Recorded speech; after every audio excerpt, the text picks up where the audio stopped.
ladies and gentlemen, here we go with EG Puma and Fnatic MSI's TT1 facing off. This will be a Terran versus Protoss on Antiga Shipyard, and I have my good old friend Breaky CPK joining me for this cast. What's up, Breaky? Nothing much, you know, just was sitting around today and you were like, cast some StarCraft 2, and I'm like, all right. But yeah, we have Puma versus TT1 here. Of course, Puma, the returning NASL champion. Really looking forward to seeing if that mojo has continued into Season 2. I mean, I'm sure it has, but definitely this is a first point of view for me, so really excited about that. And of course, TT1, being a Protoss player in general, I gotta love him as that's the race that I play, so looking forward to a hell of a matchup here. But they are cross positions. I mean, how do you think that's going to play an impact on this game? Well, a lot of times, of course, it's going to go into those macro areas. I like cross positions a lot better on this map, just because if it's close positions, it's heavily favored for one of the opponents. Whoever is spawning actually counterclockwise to your opponent is in a huge advantage, just because the third faces their eventual push distances. So cross positions does make it a little bit more even, but I have to say I like Terran's chances in this map, particularly just because they're the ones that can be a lot more mobile when you get into that 4-base type of situation. And taking a 4th base is ever so hard on this map. TT1 needs something up his sleeves, not only because it's Puma, but because endgame doesn't really favor him too much. Yeah, you know, Puma, a fantastic player, of course, so we'll see how TT1 reacts to that in general. But obviously, the gateway going down first, the simulator coming up next, and here we see the early probe. Going to try to scout things out, get as much information as possible. The rack's about halfway done here for Puma. Is another SCV going to come over and maybe start the second supply depot, trying to block off the scout? We'll see. Yeah, probably not. Looks like so. Fnatic TT1 may very likely be able to sneak in here. There we go. He just says, hey, what's up? I'm just going to pass on by, check out your base, and, you know, see what I can make do while in here. So, gaining some early information, as always, as far as Puma is concerned. Not sending out any scouting information out himself, as we do see this cybernetic score actually going down for TT1 as well. Yeah, one thing TT1 should notice, though, if you look on the refinery, there's only 2 on that refinery. That's a big tell that something might be afoot. Now, the factory does go down. I don't know what's going on, actually, with only the 2 on that reactor, to be honest. That's or the refinery, to be honest. But I like this, the gas seal that goes down. It stops a lot of options from Puma. It really focuses his efforts, so he has to do something like a fast expansion. He can't go further and do that 1-1-1 build, which is so powerful these days. Yeah, I mean, now, of course, TT1 actually allows you a simulator to finish, but would you say, I mean, would you recommend maybe to cancel at the last second, or are you fine with that finishing and obviously taking the time to destroy it? No, I actually like that fact that he let it finish. The similar staying there just stops Puma more and more from actually teching up, and it's only 75 minerals. It's not a huge investment. So, you know, go ahead and do that and know exactly where your opponent is going. Look at that, a very interesting transition. Yeah, we see the factory actually going down to the reactor, of course, moving the racks as well. So I'm guessing, you know, perhaps Helion's here. Yeah, there we go. So the 2 Helions being produced right now for Puma. So what is this? What do you think this means? Is Puma going to look to send those Helions out as soon as possible here? Yeah, absolutely. He's looking to do some sort of pressure with this. More so, keep his opponent inside his base. You know, if you have your stalkers out in the middle of the map, well, now the Helions threaten some sort of run by. They threaten the probes over here in the main, of course, of TT1. It forces all the units backwards, and then it allows those, allows a lot of position for Puma, taking the expansion, putting down bunkers, things like that. Well, we see he does have, of course, a sentry and a stalker out right now, so we'll see if he can actually block off that ramp if indeed Puma does decide to send them up all the way. But right now, the 2 Hellions, of course, at the Zelnaga Tower in the middle of the map, but actually he's actually sitting in the back right now. Actually going to do some scouting out, my guess.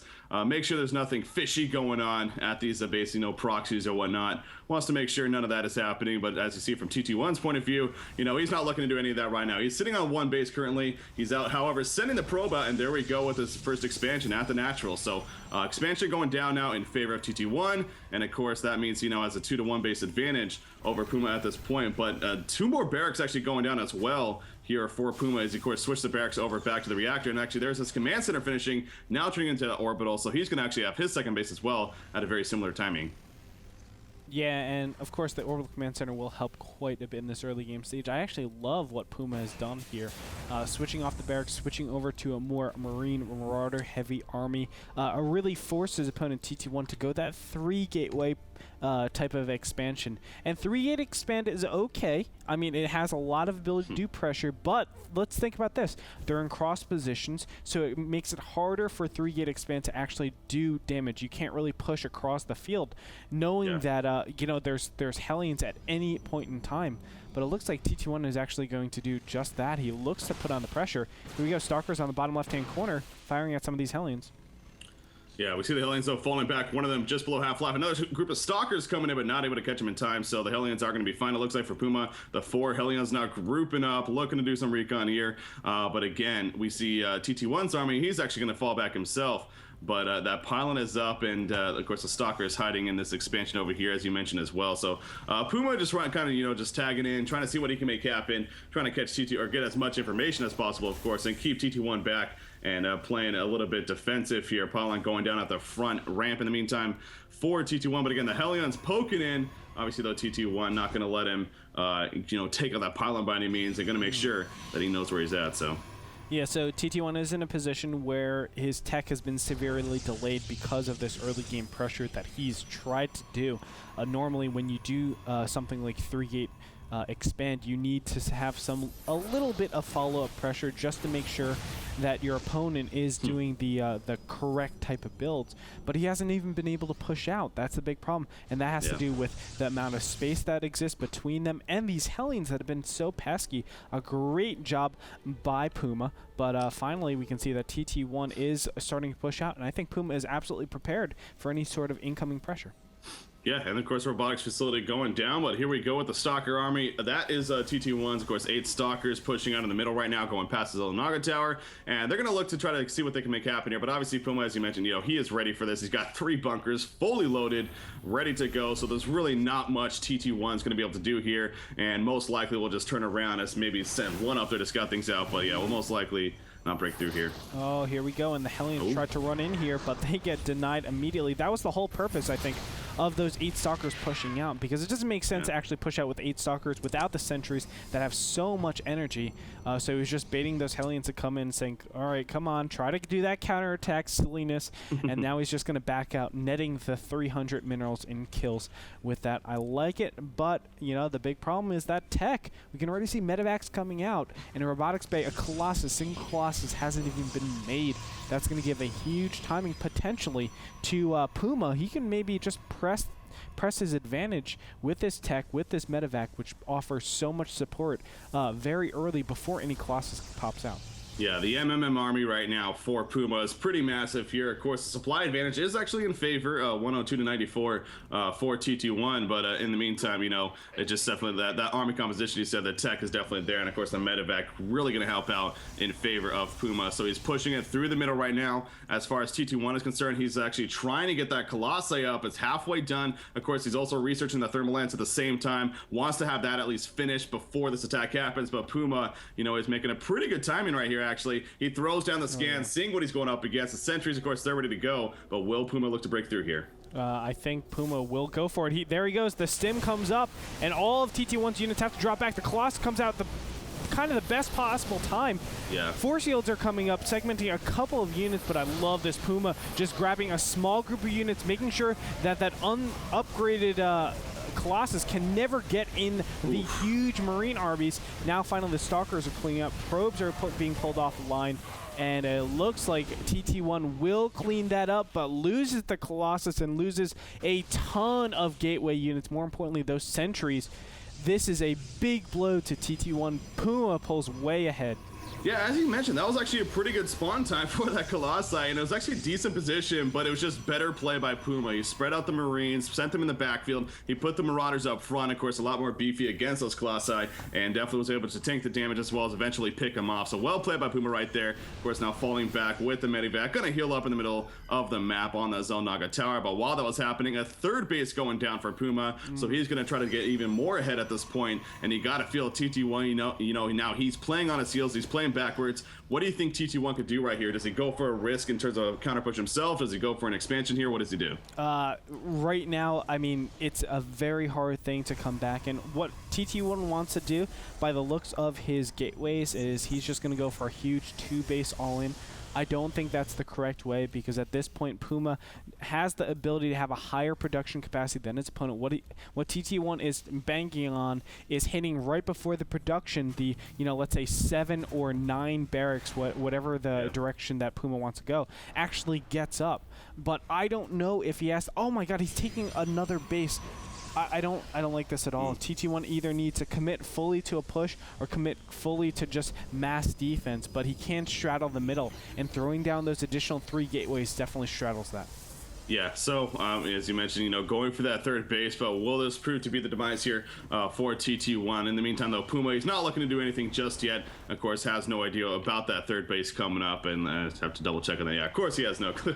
It just was put down. But Puma, that third base of his has been fully saturated for a while now. So again, his resources definitely taking off from there. He's actually has a pro bleed as well, 68 to 63 in Puma's favor. But now you see TT1 again. He's got that army clumped up, the death ball that it is. The 3 Colossi built in there. Of course, they have the thermal lance, but no upgrades by any means here, at least from what I could tell for TT. Oh no, he does got the one upgrade on the weapons, similar to Puma actually. Of course, has the one himself. So that you know, in that sense, is kind of the even back and forth. But now with this third base, does he actually spot it with the factory just yet? It looks like he spots the assimilator, so he definitely knows something is up there. So Puma very aware that he's on 3 base now.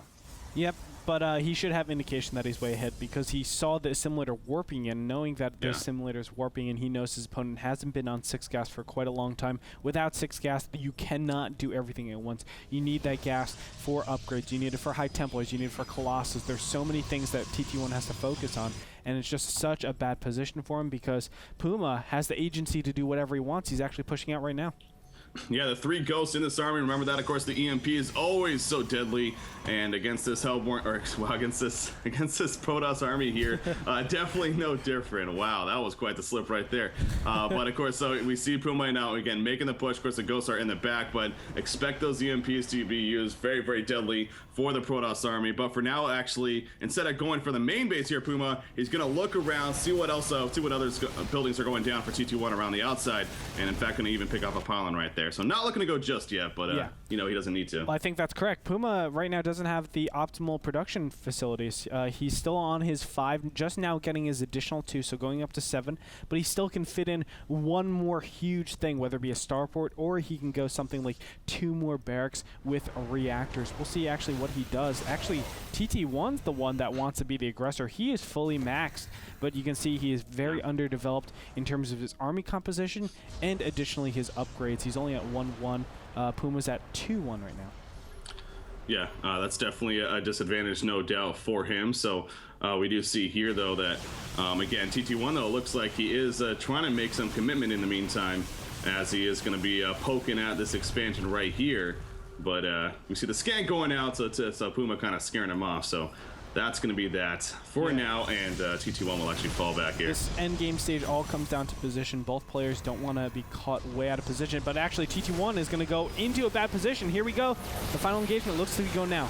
Yeah, well, there goes the EMPs going off. What EMPs right there? The Stalkers, the shields go down on basically every single unit for the Protoss. It seems like the Vikings, of course, picking up the Colossi in the background. There's 2 Colossi down. There's the 3rd one, and that is no more Colossi for TT1. Now the Vikings landing, of course, and that's when you know you're in a lot of trouble if you're the opposition. TT1's army just getting cleaned up right here. The supply lead definitely going much more in the favor of Puma, and that was easily a 1 fight, I want to say, in favor of Puma. Again, the EMP is just so decisive in battles for TVP, it seems like, and no exception right there. No, not at all. And look at that supply count, 93 to 152 right now. TT1 scrambling to get some sort of units out, but it's such a hard position for him.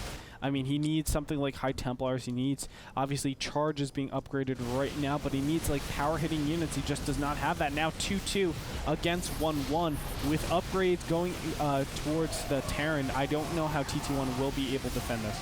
Yeah, it seems like, it's just a last stand right here, but I kind of agree with you. Puma just seems to have too much coming at him. He lands the Vikings once again. The Vikings will actually get picked off, but in the meantime, you got the MMM army, of course, from Puma. So, but TT1, he's doing his best. He's still got 3 Stalkers alive. He's taking this with the Zealots in the front, but there's a GG called, and it looks like Puma's going to take the first game here.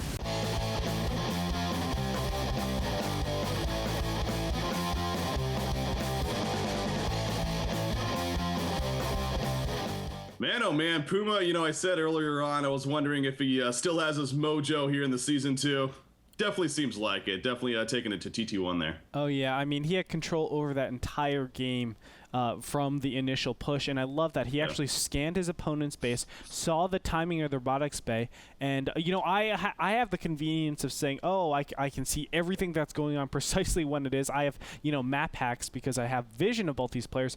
Puma doesn't and makes the same exact read that I'm able to make. That shows true brilliance in not only his ability to understand a situation, but just to, pull the trigger on that. Not a lot of people have that confidence to pull the trigger like that, to say, I have like a 10-second timing window, let's hit it right now.